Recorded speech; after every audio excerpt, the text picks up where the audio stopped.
everyone, and thank you so much to United by Pop for having me.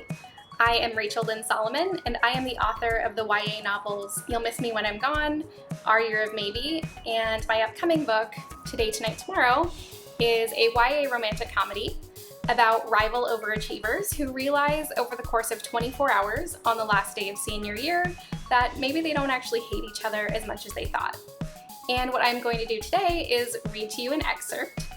And this one that I have is from chapter 3 of the book. So far, Rowan, the main character, has woken up, had a lot of emotions about this last day of senior year. She has gone to get coffee, spilled it all down the front of her dress, and she and Neil, her rival, have been taunting each other over text message the entire morning. And they are about to meet in the main office. Rowan Roth, my worst nightmare, says from behind the front desk, "I got you something." My heart rate spikes, the way it always does before a sparring match with McNair. I'd forgotten he's an office assistant, aka Suck Up 101, please, even I'm better than that, during homeroom. I'd been hoping to keep him confined to my phone until the assembly. With his hands clasped in front of him, he looks like an evil king sitting on a throne made from the bones of his enemies. His auburn hair is damp from a morning shower, or maybe from the rain, and as predicted, he's in one of his assembly day suits. Black jacket, white shirt, blue pattern tie with the crispest, tightest knot I've ever seen. Still, I managed to spot his flaws right away. His pants a half-inch too short, his sleeves a half-inch too long, a fingerprint smudge on the left lens of his glasses, one stubborn piece of hair behind his ear that won't lie flat. His face, though.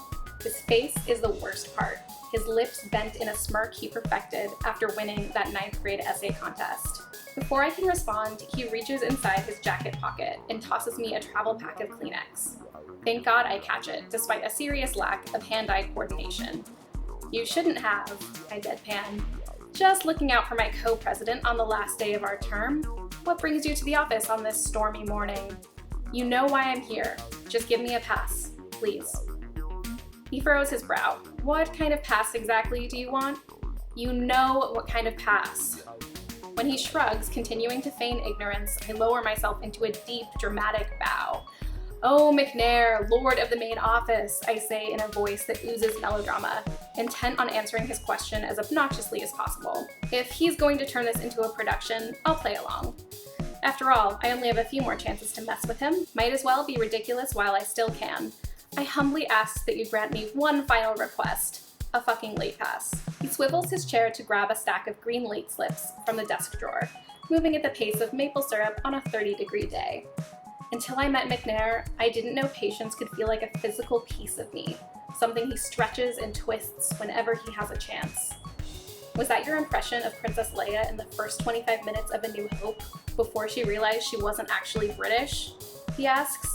When I give him a puzzled look, he clucks his tongue, like my not getting the reference pains him on a molecular level. I keep forgetting my great vintage Star Wars lines are wasted on you, R2. Because of my alliterative name, he nicknamed me R2, after R2-D2, and while I've never seen the movies, I get that R2-D2 is some kind of robot. It's clearly an insult, and his obsessive interest in the franchise has killed any desire I might have once had to watch it. "Seems only fair when so many things are wasted on you," I say, "like my time. By all means, go as slow as humanly possible." Sabotage has been part of our rivalry nearly since the beginning, though it's never been malicious. There was the time he left his thumb drive plugged into a library computer and I filled it with dubstep music, the time he spilled the cafeteria's mystery chili on my extra credit math assignment, and my personal favorite, the time I bribed the janitor with a signed set of my parents' books for her kids in exchange for McNair's locker combination. Watching him struggle with it after I changed it was priceless. Don't test me. I can go much slower. As though to prove it, he takes a full 10 seconds to uncap a ballpoint pen. It's a real performance, and it takes all my willpower not to dive across the desk and snatch it from him. "I guess this means no perfect attendance award," he says as he writes my name. Even his hands are dotted with freckles. Once, when I was bored during a student council meeting, I tried to count every freckle on his face. The meeting ended when I hit 100, and I wasn't even done counting. "All I want is valedictorian," I say, forcing what I hope is a sweet smile.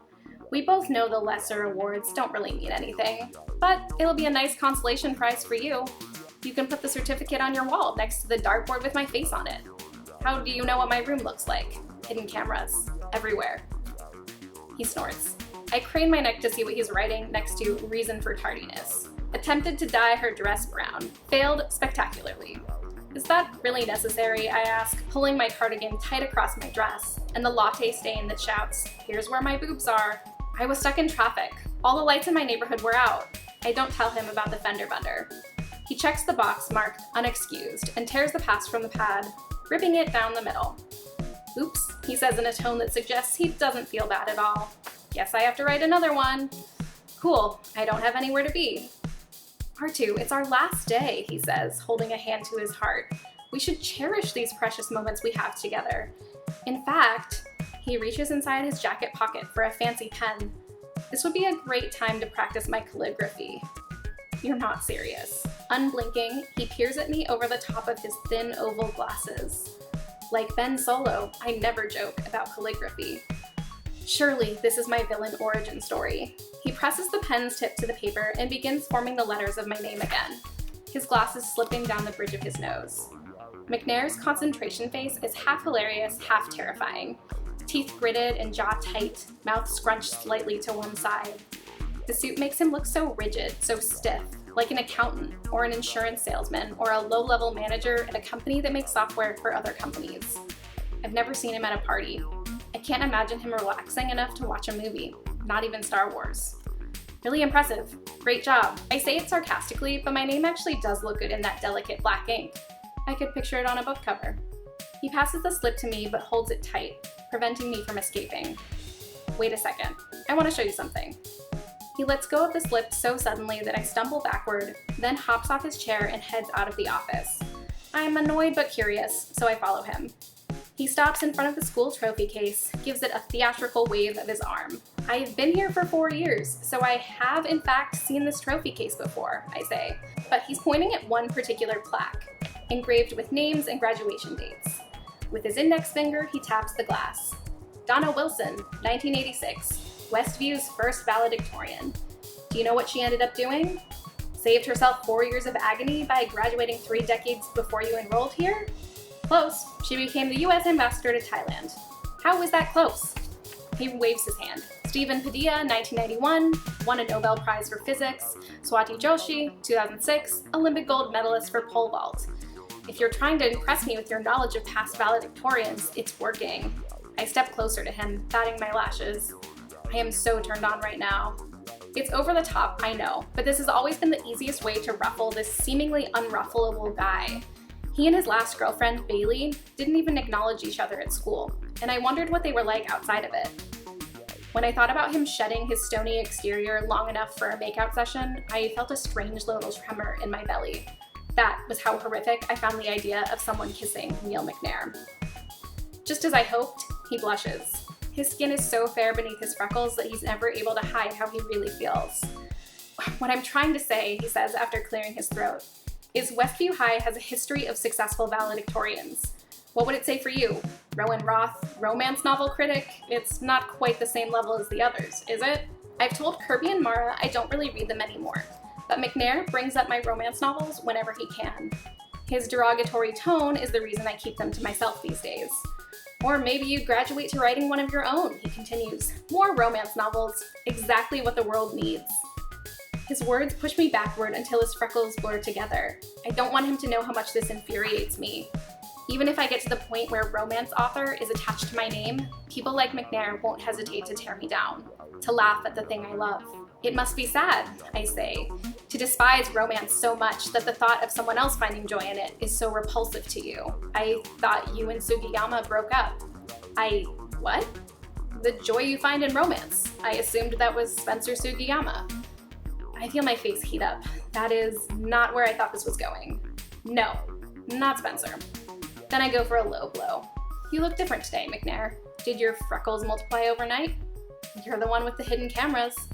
Alas, they're not HD. I refrain from making a dirty joke that I really want to make. I flash the green slip in front of his face. "Since you were kind enough to write me a late pass, I should probably, use it." Last homeroom. I hope the walk to class is enough to get my blood flowing normally again. My adrenaline always works overtime when I'm talking to McNair. The stress he's caused me has probably sliced a half-decade off my lifespan. With a nod, he says, "End of an era. You and me, I mean." He wags his index finger between the two of us, his voice softer than it was 10 seconds ago. I'm quiet for a moment, wondering if today carries the same sense of finality for him that it does for me. "Yeah," I say. "I guess so." Then he makes a shooing motion with one hand, snapping me out of my nostalgia and replacing it with the contempt that's been both a warm blanket and a bed of nails, a comfort and a curse. Goodbye, goodbye, goodbye. Thank you so much, and I hope you enjoy.